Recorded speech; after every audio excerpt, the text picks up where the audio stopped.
1 minute ago, Cassie reveals how Diddy used sex tapes to trap her and others in Hollywood.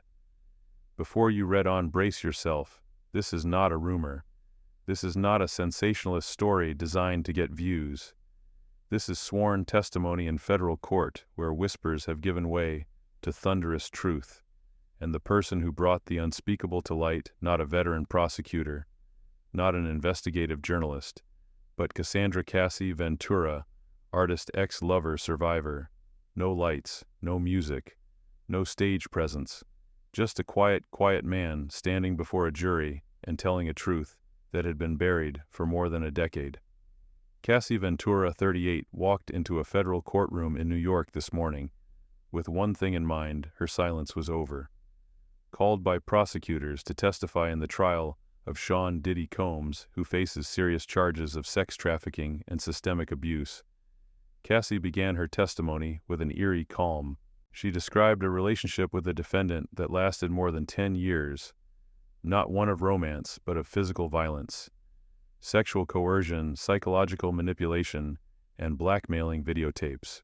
During the trial, she referred to freak-offs, a term used to describe sexual encounters involving a third party, often arranged by Combs himself, often with his supervision direction, and sometimes videotaping. Ventura said she was repeatedly asked, or rather forced, to organize these sessions against her will. I didn't know what no would entail, she said, her voice unwavering. I just knew that if I said no, things could get dangerous both physically and honorably. The prosecution presented a trove of digital evidence collected from Ventura's personal devices, including photos, text messages, videos, and documents recovered from old computers and phones. Ventura said they all related directly to her time in the relationship with Combs. I kept them, not because I wanted to remember. I didn't know when I would have to prove it happened. Cassie Ventura, a witness who was once thought to have disappeared from the entertainment industry, is now at the center of a case that could expose the hidden power structure in the entertainment industry, a system that operates on fear, power, and silence. But today that silence has been broken, and the first person to speak up is unexpectedly her. Cassie testified that her relationship with Combs lasted more than a decade. When questioned about its nature, she acknowledged there were good times, but emphasized periods marked by intense conflict, emotional strain, and escalating violence. She stated that these weren't merely arguments, they were violent altercations. She recounted how Combs, often without provocation, would physically assault her.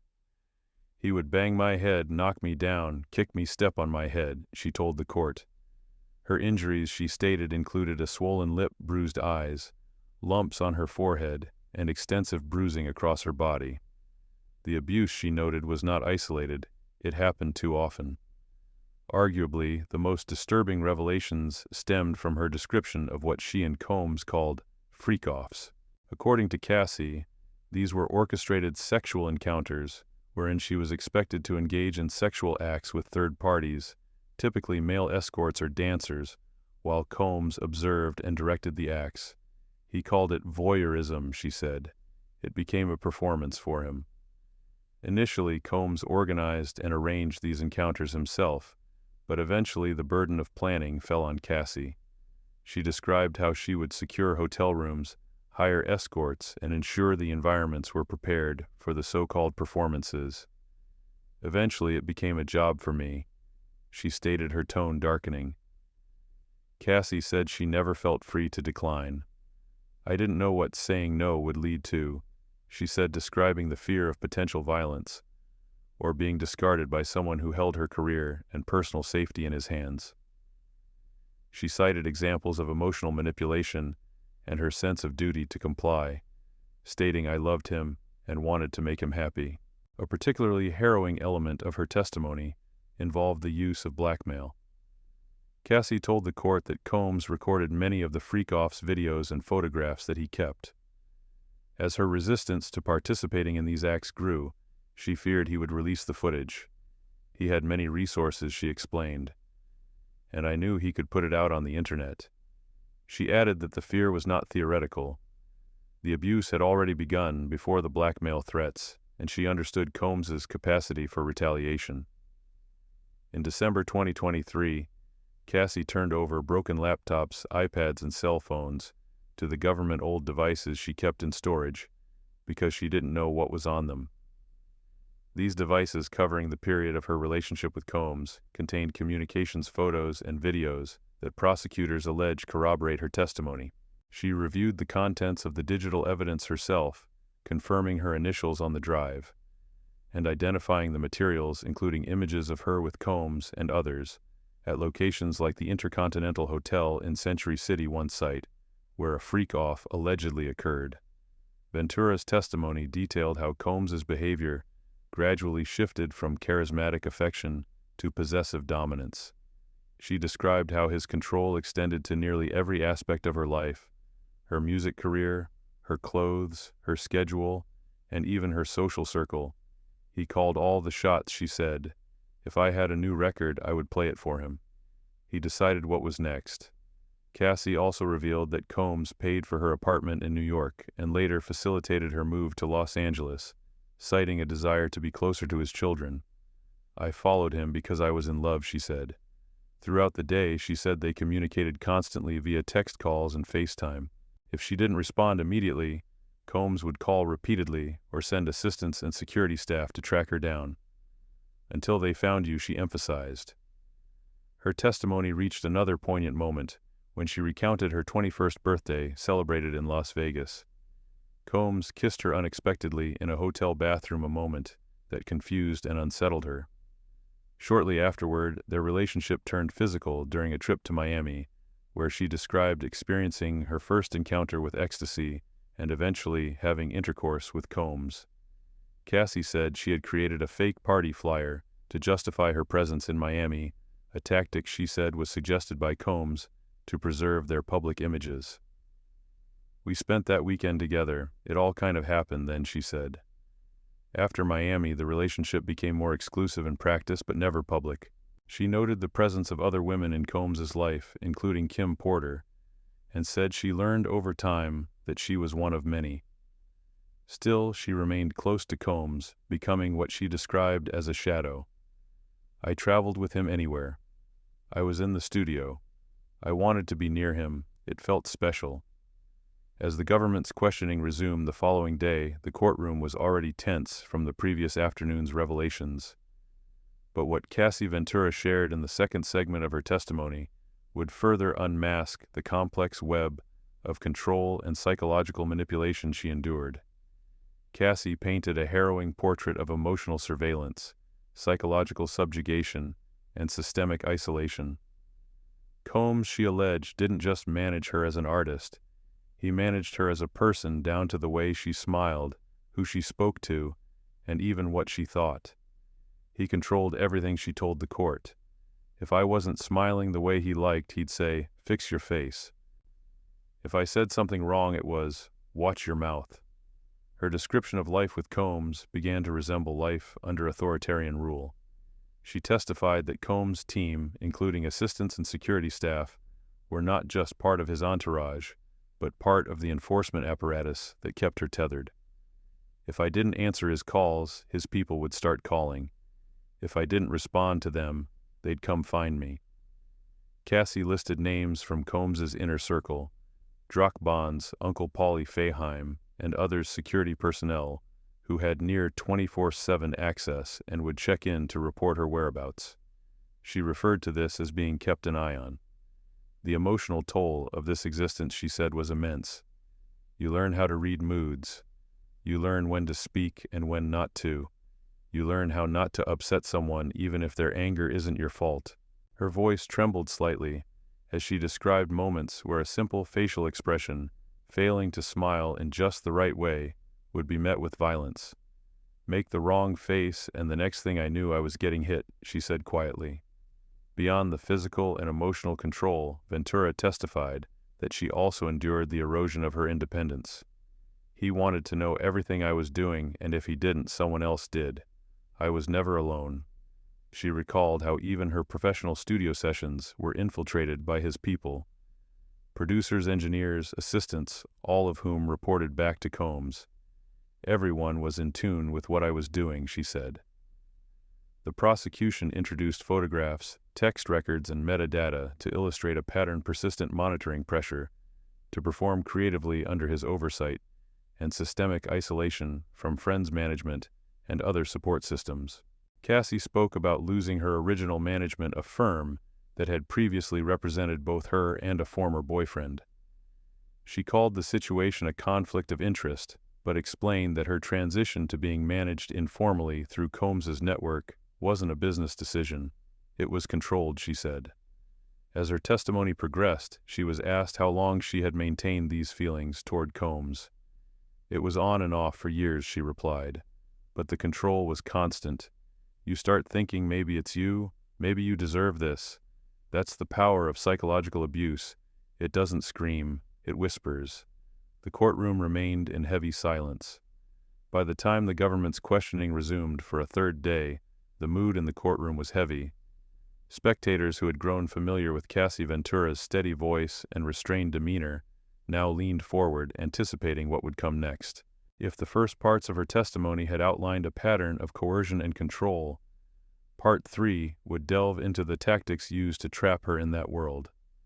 The prosecution's questions steered the court through Cassie's early experiences of sexual interaction with Sean Combs, beginning with a kiss she hadn't asked for on her 21st birthday, and escalating into intimate acts in hotel rooms and on private boats.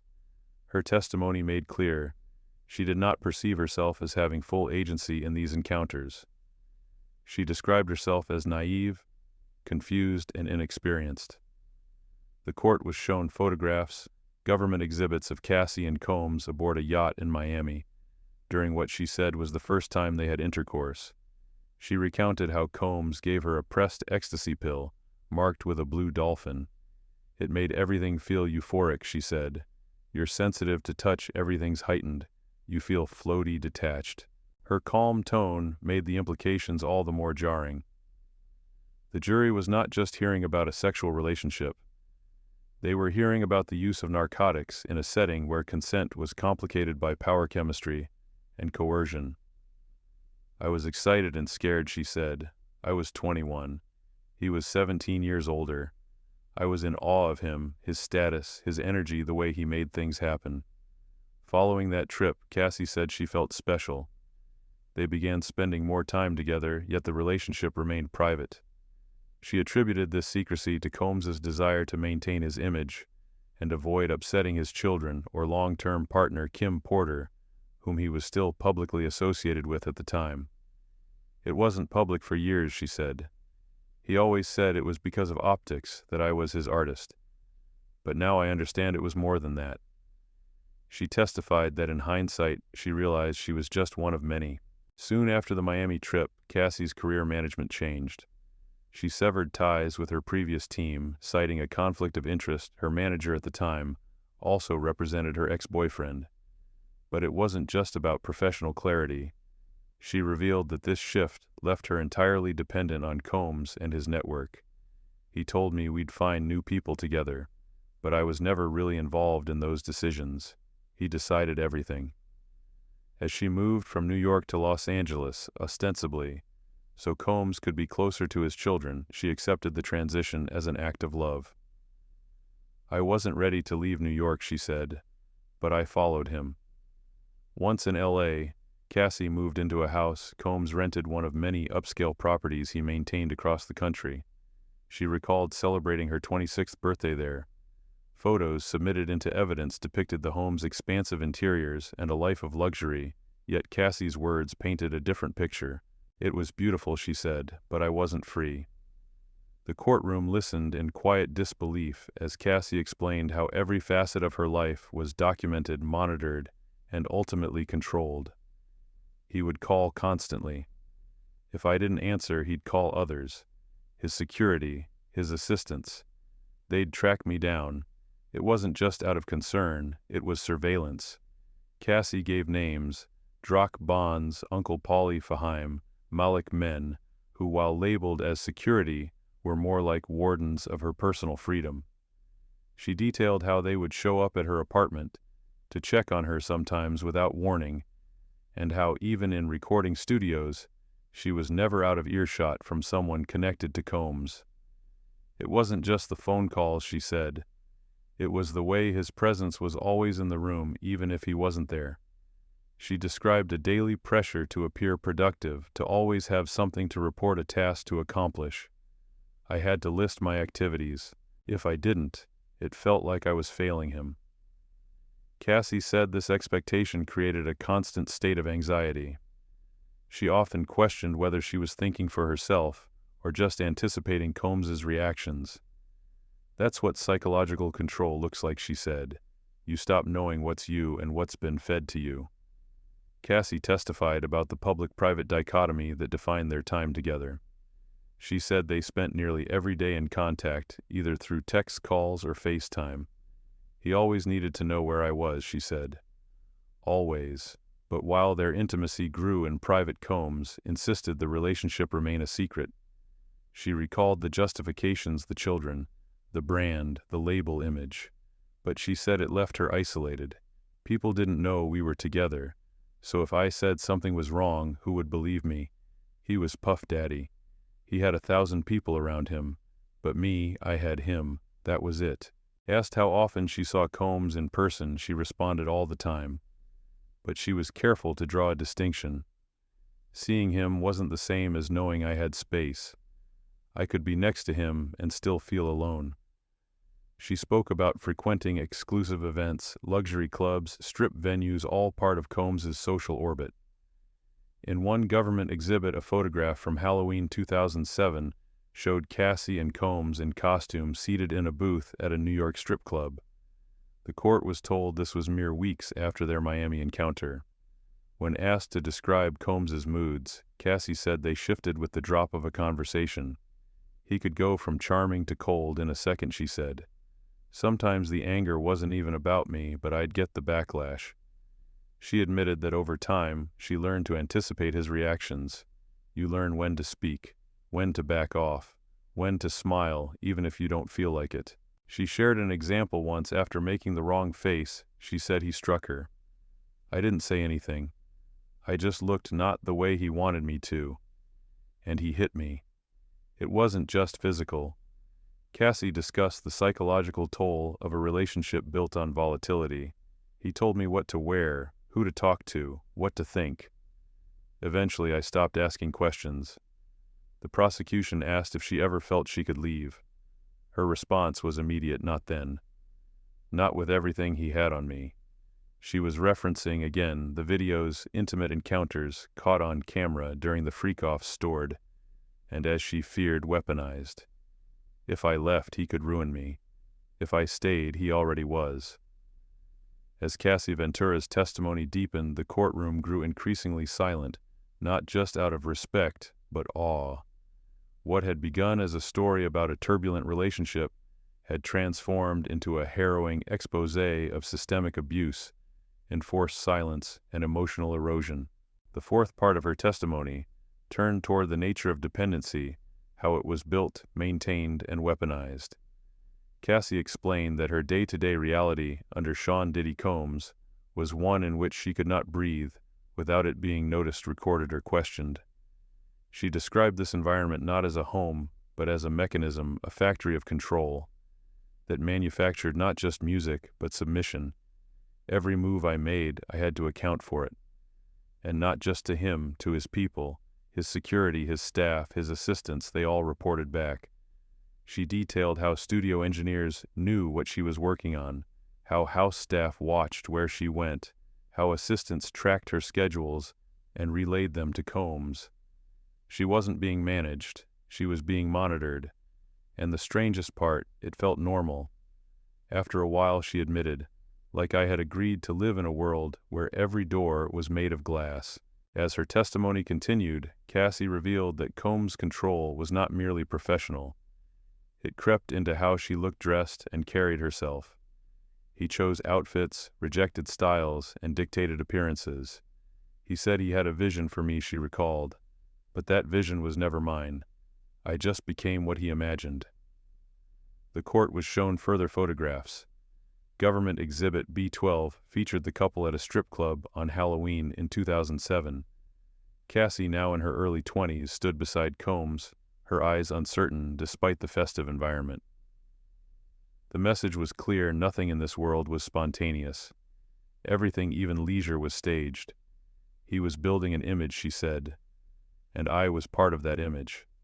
Her description of their life painted a portrait of suffocating proximity. I lived in his world literally. If he moved to L.A., I moved to L.A. If he flew somewhere, I followed. When asked who paid her rent, she answered he did.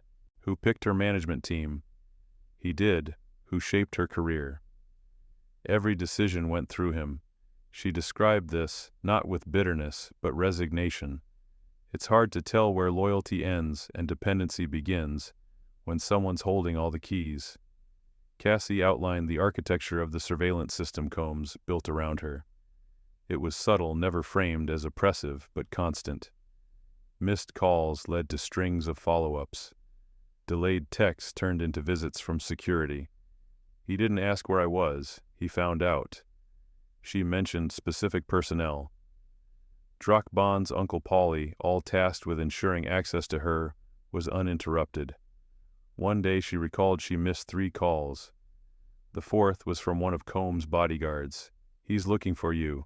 Don't make him wait. This wasn't about romance. This was about control. If he didn't know where I was, someone was going to find out. Over time, she said she internalized this. I started texting him updates before he could ask. Heading to the studio. Back home now. It was preemptive obedience. Much of Part 4 centered on Combs' volatility.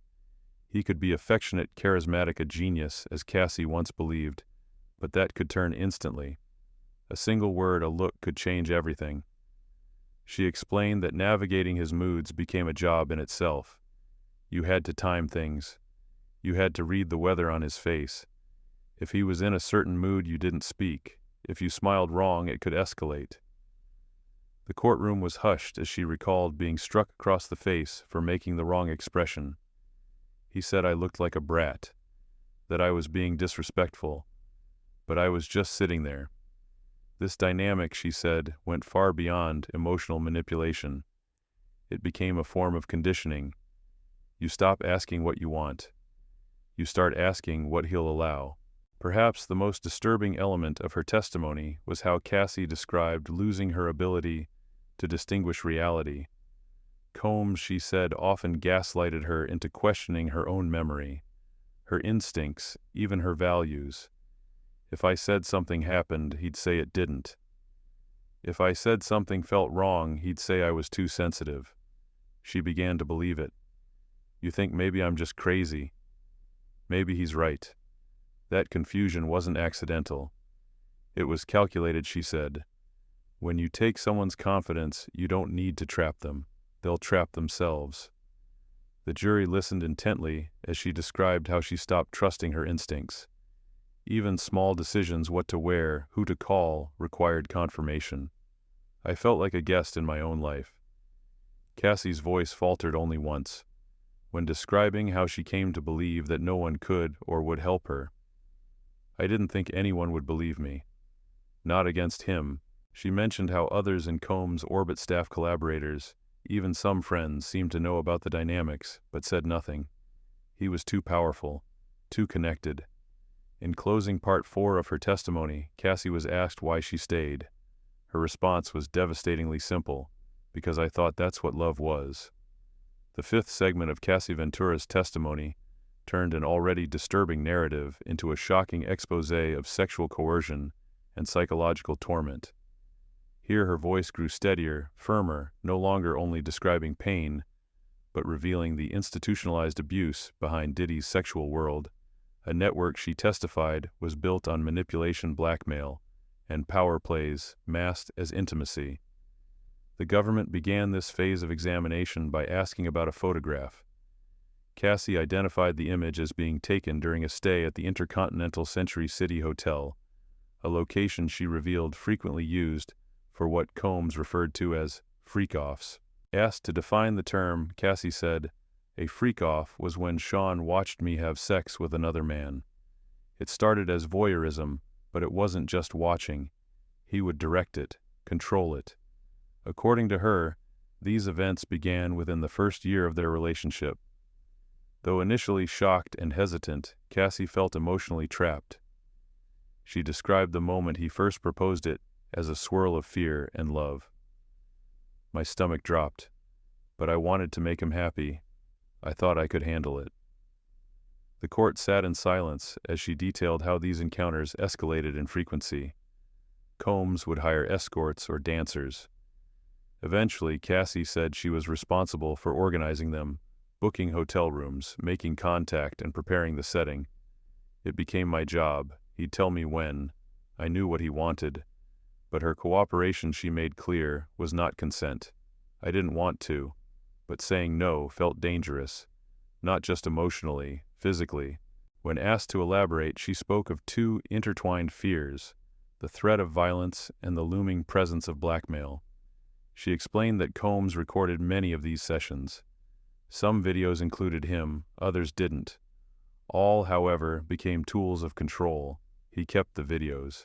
I knew he could leak them. That's what blackmail is. And there was precedent. Cassie testified she had previously endured violence in their relationship. Enough, she said, to know what he was capable of. Government attorneys introduced evidence from digital drives recovered from Ventura old phones, laptops, and broken devices she had retained. On them were communications and documents related to her time with Combs.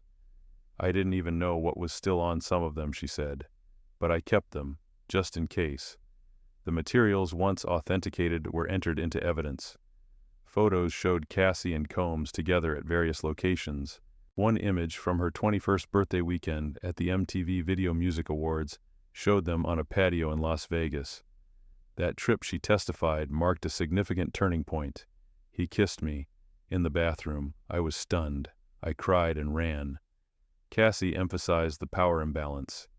She was a new artist, just 21 years old, signed to Combs' label. He was 38. I didn't know what was okay, she said. What was normal? Following that weekend, she began visiting him at the Trump Hotel in New York. Ostensibly, the visits were about music, but the nature of their relationship changed. He introduced me to oral sex. He performed it on me. I didn't reciprocate, and he was upset. Combs, she said, chastised her afterward, making her feel crazy for not responding in kind. The power dynamic was beginning to take a clearer shape, and Cassie, still in another relationship at the time, felt increasingly lost. Another pivotal moment came during a trip to Miami. Cassie testified that she created a fake flyer for a nightclub hosting to justify the trip publicly. In reality, it was so she could spend the weekend with Combs. That trip, she told the court, was the first time they had intercourse. He rented a boat, gave me ecstasy. I had never taken it before, not knowingly. It made everything feel euphoric. That was the point. Photographs shown to the jury confirmed their time on the boat. Cassie's face was flush, smiling, the kind of photos the government noted that could later be used to mask the reality behind the smiles. After Miami, the relationship became regular. Cassie was seen with Combs frequently, though never officially. It wasn't public for years, she said. He didn't want it to be. Why? She cited several reasons: his image, his family, and other relationships, specifically Kim Porter, who was still publicly connected to him at the time. One of the most harrowing realizations from Cassie's testimony was the connection between compliance and career survival. She explained how Combs convinced her to cut ties with her former management. They also worked with my ex, she said. He said it was a conflict. I believed him. Cassie then described how her life changed after Miami. I followed him everywhere. I was his shadow. I thought we were in love. She also began moving, from New York to Los Angeles at Combs' request. He said he wanted to be closer to his kids. So I went. I didn't want to leave New York, but I went. Once again, control extended to her physical location. The court was shown images of a house in L.A. that Combs had rented. I had my 26th birthday there, Cassie said. That house, it looked like a gift, but it was a gilded cage. She described how her living arrangements were never far from his. In New York, she lived near his apartment. In Los Angeles again close. It was always close. Always access. Perhaps the most damning detail was not the abuse alone, but the silence that followed it. Cassie emphasized that others knew. Assistants, producers, bodyguards, studio staff. They saw it. Maybe not everything, but enough. And yet no one stepped in. He was Diddy. No one crossed him. Not even when they saw me bruised. Her voice broke as she recalled one moment in particular, a studio session where she arrived late and visibly shaken. No one asked. No one wanted to know. The weight of the testimony was immense. Even seasoned reporters in the room noted the raw honesty. Unlike many witnesses, Cassie offered no tears for performance, no outbursts for effect. Just facts. Delivered with a clarity sharpened by pain. He didn't just hurt me, she said. He built a system that made sure I couldn't leave. As Cassie Ventura's testimony approached its conclusion, the prosecution returned to the deeper implications of her narrative, not just what had been done to her, but how it was made possible. Her words, now seasoned with reflection, carried the weight of someone who had reclaimed clarity over her past. She revisited the issue of psychological abuse. Every day was a guessing game, she said. You didn't know which Sean you'd wake up to. Cassie explained how over time she developed a strategy for self-preservation. You time your words, your tone. You memorize what not to say. You become small so he stays calm. The prosecutor asked how often Sean Combs' staff would check on her. Constantly, she replied. If I didn't respond to a text, they'd call. If I didn't pick up, they'd knock. The jury was visibly affected when Cassie spoke about living under what she called the illusion of independence. She could travel dress how she wanted, but only if it fit within his invisible framework. Every move I made was observed, corrected, punished, or praised. She listed names of longtime security and assistants familiar to the industry, and reiterated that they were often tasked with surveillance, not protection. They worked for him. Their job wasn't to protect me, it was to monitor me. She detailed a moment when one of Combs' associates escorted her home, but the real purpose wasn't to ensure safety. It was to report her demeanor back to him. He knew if I'd been crying. He always knew. As the final exhibits were published, photos from birthdays clubs and recording studios, the courtroom was reminded of the duality at the heart of Cassie's experience. In public glamour, in private control. In a quieter moment, she was asked why she hadn't left sooner. Her answer was simple but chilling. I didn't know how, and I didn't think anyone would believe me. Closing her testimony, she was asked what she hoped the outcome of the trial would be. Accountability, she said. Not just for him, for everyone who watched and said nothing. And then, with a calm resolve, Cassie said the words that would linger beyond the courtroom. I am not a victim anymore. I'm a witness. And I want the record to show what happened. I want it to matter. With that, she stepped down from the witness stand, not with applause, but with something far more powerful, recognition. The courtroom stood still, the judge recessed, and a page of music history and justice turned its final line.